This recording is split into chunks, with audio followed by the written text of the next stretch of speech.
நம்ம கௌதம் அவங்க அம்மாவுக்கு முறையா இப்போ பர்த்டே செலிப்ரேஷன் பண்றது மட்டும் இல்லாம, அன்னதானம் போடுறதா வந்து பார்த்தீங்கன்னா, ஒரு கோவிலுக்காக போயிருக்காங்க. அங்க போனதுக்கு அப்புறமா, நம்ம கௌதம் ரொம்பவே சந்தோஷமா இருக்காங்க. அதே மாதிரி ரேவதியும் வந்து பார்த்தீங்கன்னா, ரொம்ப சர்ப்ரைஸ் ஆகுறாங்க. ஏன்னா, அவ்வளோ வந்து பார்த்தீங்கன்னா, நம்ம கௌதம் பண்றாங்க அப்படின்ற மாரி சொல்லி, ஒரு பக்கம் இப்போ நம்ம ஜானகி வந்துட்டு இலக்கியாவ கூட்டிட்டு ஒரு கோவிலுக்கு வந்து பார்த்தீங்கன்னா, கிளம்பி வராங்க. இங்க வந்து பார்த்ததுக்கு அப்புறம் தான் நம்ம இலக்கியாவுக்கு மிகப்பெரிய ஒரு அதிர்ச்சி.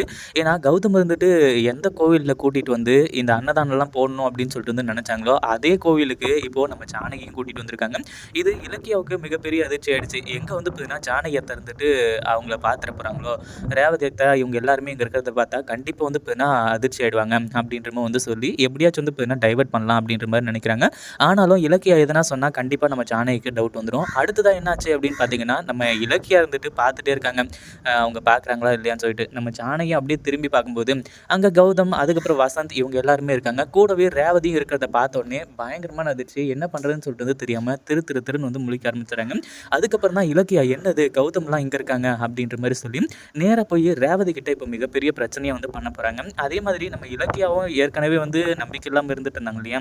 இனிமே வந்து பார்த்தீங்கன்னா நம்புறாங்களா என்னன்றது தெரியல. இந்த வீடியோ பிடிச்சிருந்தா லைக் பண்ணுங்க, ஷேர்